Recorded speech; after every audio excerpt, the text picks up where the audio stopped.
Welcome to another episode of The Plug. Wednesday, April the 30th, a day after Duke Ellington's 115th birthday. I think it's off what they call Jazz Appreciation Month. I didn't know that. I listen to NPR radio, National Public Radio, and this morning, yesterday, they were talking about Duke Ellington's birthday and how he composed over 1,000 songs. That was just a great work, you know. And basically, they try to always categorize him as a jazz musician, but he categorized himself as a musician who played jazz.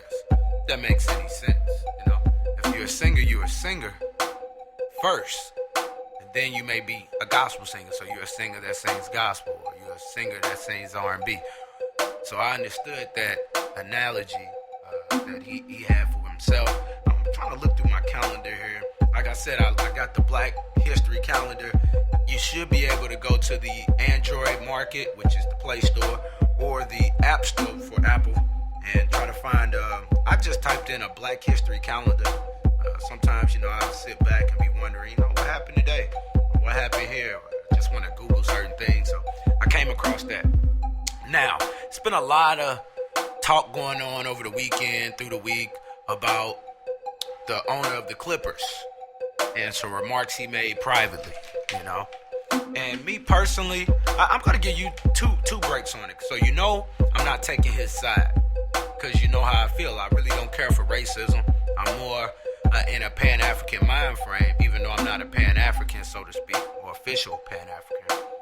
But I think everyone has the right to be private. I mean, if he's racist privately, that's his choice. Everybody does something in private that can get you banned from something. The things me and my fiance do get us banned from places. The things me and my friends do get us banned from places that we do privately. You know, just, you know, the way we hang out, the way we talk, the way we chill, the way we roll. It's just, what is privacy? That's where we're going to now, to where nobody questions your privacy anymore. It's all about, what did you say? Oh, you calling people names, you know, or you doing this. Another thing is, the NBA is racist. I'm just gonna go out here and stand firm on it. It's the only league in U.S. sports that's pretty much predominantly black, to where the best players, without a question, are black. See, in football, you still have your Peyton Mannings, who they can talk about, or your Tom Brady's. But in basketball, it's LeBron, Kobe, Durant, Derrick Rose when he's healthy. These are your top dogs.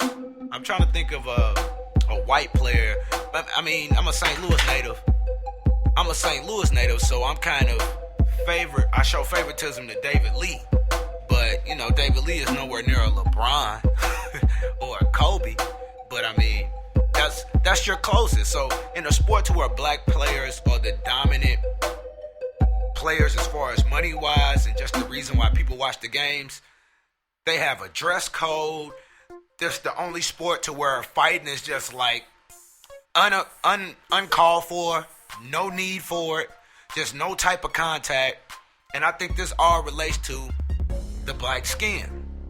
Baseball, they can rush the mound.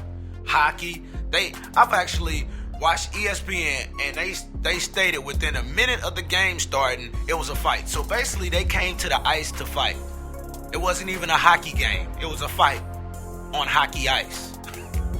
So I don't understand why people are surprised that in this day and age that there's still racism. Nothing was ever done to outcast the racists. If anything, it just covered up racism. People are so blind these days. They think that, oh, black people are working next to white people, they're eating in the same restaurants as them, that racism is over. We're spending money with them. Why wouldn't they want us to eat in their restaurants? They were being stupid back in the times where they had white only signs and black only. We couldn't eat in their restaurants. They were missing money. Now they're making money off of us, and they still have their views. They still are moving the way they move. The owner of the Clippers, I think it's Mr. Sterling, he wasn't this isn't no new information. This is information that has been out. It is public that this man is racist or biased. He's a bigot. These are not secrets. I've been hearing reports that it's been known for over 30 years, for the past 30 years of this. So I know David Stern has turned his cheek. It's just like, things hit the fan. You know about things before they hit the fan. Flat out. I mean, if you're really around a person. And racism is not something that you hide. I mean, this man had a mixed girlfriend and he was talking to her in a racist fashion. So he's not hiding his racism. And I really feel down in my heart the NBA only banned him because that's what the new, I guess they call him the president of the NBA, the NBA commissioner, sorry about that, Adam Silver, banned him for life and fined him $2.5 million. So you ban him from life from all NBA activities, but he's been involved in the NBA for 30 years and he's in his 80s. So that's one thing. Another thing is you find him $2.5 million. He's a billionaire, And where are those $2.5 million going? Is it going into pockets of underprivileged blacks or black people, or into black schools or in black communities, or is it going into the same pockets of people who feel the same way as Sterling does, that they're just not dumb enough to say it publicly or to a person that they don't trust 100%? Because Sterling was bold enough with his racism that he had a mixed race girlfriend, or biracial, whatever the new word is, girlfriend, and he was bold enough to say racist remarks to her, or just, basically say who she should and shouldn't hang out with. That's bold. That's like me having a white girlfriend and being racist towards white people and telling her, hey, I don't want you hanging around white people. I'm hanging around white people. It just doesn't make sense. But anyway, I don't want to go off on a tangent. I just find it bittersweet because literally last week, maybe around Friday or Thursday of last week, I got caught in a online war of words on a forum for, I think it was it was a black conservative forum. I don't even want to shed light to their forum. But it's a forum that's about black Republicans. Majority of the people in the forum are white, and they're making racist comments or saying things like, I think affirmative action needs to be wiped out, or they're lying like they have a black friend and their black friend is upset that they, every time they get a job, they have to tell people that it's not because of EOE or affirmative action. The thing is why are the people coming at the minorities automatically thinking that it's affirmative action the only reason why you're sitting next to me or working with me? That's a form of racism. I mean, you automatically, right when you see a woman, oh, she here because of minority. Right when you see a black guy, oh, he's here because of affirmative action. That's bullshit. First thing you should do is at least give them the benefit of the doubt that they're here because of their skills. Then once you go through the day and they're messing up, they're painters but they can't paint, carpenters but they can't build, then maybe you can speculate. But just right when they pull up their car in the morning, this must be an affirmative action hire. That's some bullshit, and it's racism. So on this forum, you have black people, which is the saddest thing I've witnessed, saying that EOE is holding us back and we don't need affirmative action and we can stand on our own too. I'm going to be honest with you. I don't agree with EOE. I might not agree with all of affirmative action, but I'm also going to understand that if it wasn't for those systems, we wouldn't have got hired. Black people didn't get hired off of monsters.com back in the day, or whatever the job search site was. It wasn't on the internet. But whatever the job hiring process was back in the day, didn't work for black people. We had to go to the Supreme Court to get hired. Supreme Court. They didn't want us to work next to them. So we had to do this. It's not like we were being lazy and like, y'all better hire us. No, we were overqualified and couldn't get a job. Forget the job, we couldn't get respected. They were blatantly disrespected. So it's sad when you have black people saying things like, oh, it's sick to my stomach about this affirmative action. It makes me sick to my stomach that people think that I'm here because of affirmative action.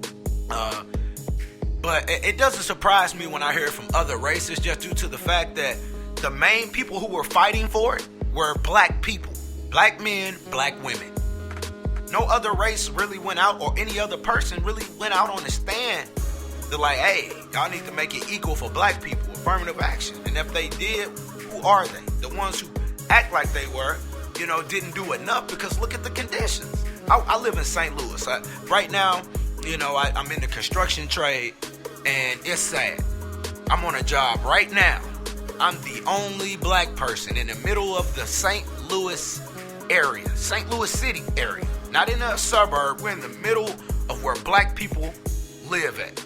Now in this area, it's a business district. Majority of the people in that business district are white. The workers in that district, not the workers, the construction workers, all of the crews are white. I'm working for an all black company who probably got the jobs because of a minority deal. But they're subcontracting all the jobs out to companies who are majority white. Now, how does this look on black people?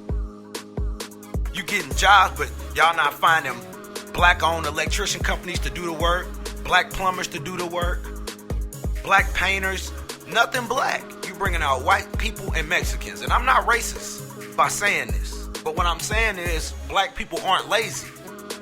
We don't have opportunities in our high schools. In a city high school, you can't go to a city high school and learn how to swing a hammer. It's not a class for it. It's just not. They took them out of the school. So you coming out of school not knowing how to use a tool. You just know how to roll up weed and throw up gang signs and pop the latest pill that they talking about. That's what they doing to us. They're not making us think. And it's fucking us around in the long term. So I'm gonna I guess I'm gonna go ahead and I want to let y'all listen to some Kwame Ture, and he's gonna open your mind up. And I just want people to stop thinking that racism is gone, because if racism was gone, nobody would be telling you to forget about slavery. You would never hear anybody say, "Oh, slavery was over 100 years ago. You guys been free for 150 years." But any person with common sense know that majority of the issues black people face came after slavery.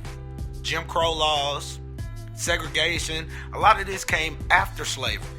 Hanging, Ku Klux Klan, this came after slavery. What's no need for Ku Klux Klan doing slavery?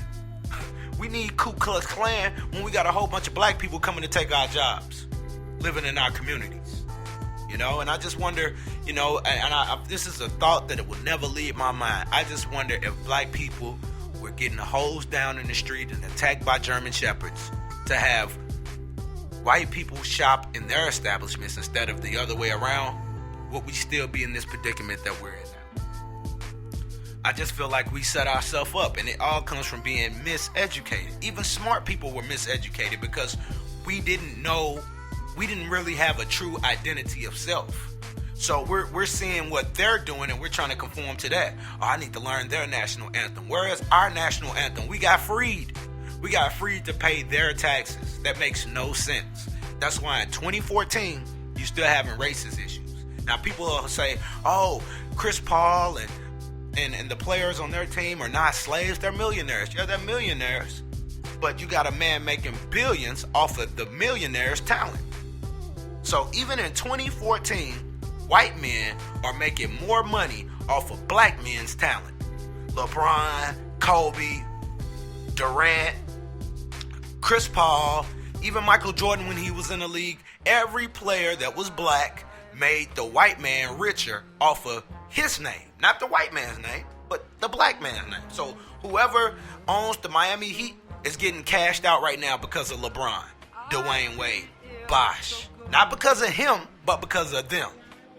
The effort they put in, the sacrifice they make with their body, the wear and tear they put on their knees and their ankles and everything else that you do in basketball that is stressful. Dwight Howard making people rich. Just, we don't realize this. We sit back, watch the games, be like, oh man, they rich, man, they stupid, what are they doing with their money, this and this and that. And we don't realize that money is not everything. These guys are under contract. This is slavery. They give you money to shut you up. They can't just come out and denounce everything and this and that. They can't be activists. That bullshit they did in the middle of the court was the saddest statement to me of revolution or protest. You went to the middle of the court and took your warm-ups off and had t-shirts on inside out. Ooh, you're mad. Ooh, you're mad. That's bullshit. Excuse my language, but this is how I'm feeling today.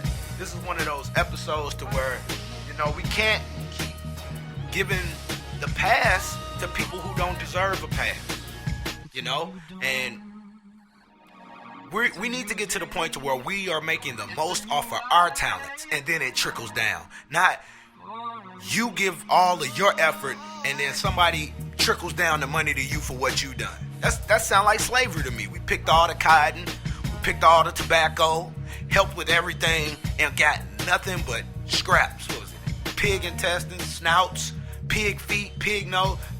That's what we got. So now they switched it from that to giving you millions, but you only can use the money for certain things. Any basketball players built a school for black kids in inner city schools for free? No, they haven't. And if they have, I apologize, but they haven't. LeBron hasn't. Yeah, he's donated money to sports organizations and things like that, but we need education. We need black people doing better. Black people expecting more, learning about themselves. We conforming too much, and we accept this stuff that they don't got to put up with. And I feel like until the table is even, nobody will ever understand what black people go through because they're not going through it. You have foreigners coming over here who don't even understand what we going through because nobody is taking them through it. They're not coming over to America and seeing Mexican-only signs to this day, or seeing just certain things that we have been conditioned to know to have. The Deep South is known to be racist against blacks, not other races. Blacks. There's a lot of things that black people got to deal with, and not other races, and that affects our psyche as a whole. So I didn't mean to go on a whole 20-minute rant, but it's 2014 and we still talking about race issues, and people are trying to sell you this bullshit lie that racism is dead. Only thing that is dead, if you believe racism is dead, is your damn brain. Your brain dead. If you believe racism is dead, your brain dead. In my life, I done seen a man call my dad a nigger. My dad, in my life, has called a job and they told him they have met their minority requirements. In my life. You know what I'm saying? I've been pulled over by the police with 2 friends in the car, and they told me when there's 3 black males in the car, you should automatically have your hands up. And I was told this by a black female officer who was pulling me over on a courtesy stop, which it should be. But when they got guns drawn and your hands in the air, it don't feel like a courtesy when somebody pulling you over at 1 a.m. telling you your tail light out, and you don't know that. Told us that we should have our hands in the air when it's 3 black people. She didn't just say when there's 3 guys in the car. She said when there's 3 black men in the car, you should have your hands up. And this was a black female officer in Berkeley. I'm going to try to tell it because I'm tired of people giving people passes. I've experienced too much racism in my life for me to sit here and tell you that racism does not exist. Police just basically targeting me because I'm black. The police have literally rolled past me and then hit a U-turn in the middle of the street and then hopped out in the car and told me don't run. I'm like, why am I running? Patted me down, searched me, and then when I asked them why they doing this, they had no explanation. And now people are quick to talk about the law, but you can't uphold the law when you out here by yourself. They know what they doing. Motherfucker told me to call Internal Affairs. They don't give a fuck. He said, if you got a problem, call Internal Affairs. Police told me this. So they know what they doing. They covered. Are you covered? Tired of people thinking that it's okay because they got a couple white friends or they rode up the street and heard white people listening to rap. That's okay. But you still got to realize who's in power. They said during slavery, only 1% of the population owns slaves. So you can't expect everybody to be like that. You know? So we just gotta wake up and stop thinking that, oh, the NBA got all them black players, it's all about black people. Nope. They got a dress code. They told Allen Iverson he can't wear more than one necklace to the press conference. You know what I'm saying? They get so upset every time they seen him, and that's how you know anything that black people do is wrong. You come into a job with your hair natural, you're wrong. Go get a perm, straighten that shit out. You come in there with some dreadlocks, comb that shit out. We're scared. These are natural hair. This is the natural way your hair grows. They can come to work natural. You cannot. They can talk the way they naturally talk, but your black accent is called ghetto. We even dumb down enough to say it's ghetto and don't like the way we talk. I don't give a fuck. That's our accent. Ain't nobody telling people from China or people from the South that they need to change their accent. We have accents. The way we was talking is different. You know, so I'm gonna get into some Kwame Ture.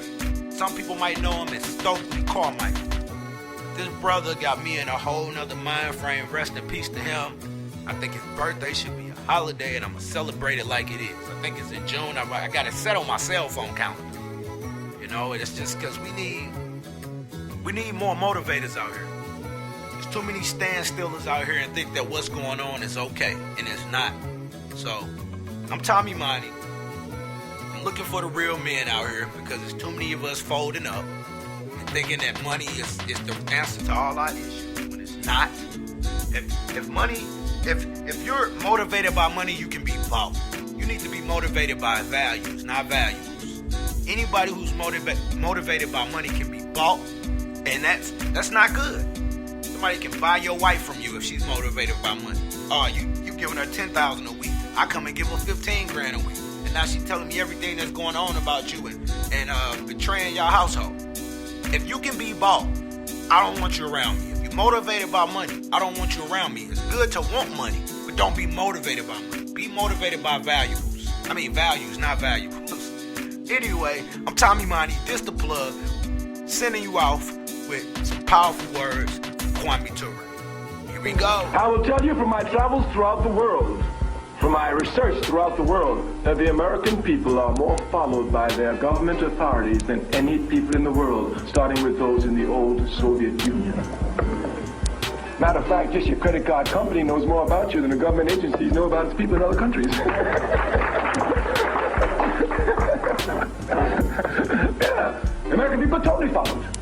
But they think that the FBI only follows those who the FBI deem to be a threat to the status quo. You make a big mistake. A great big mistake. This is a mistake the king made.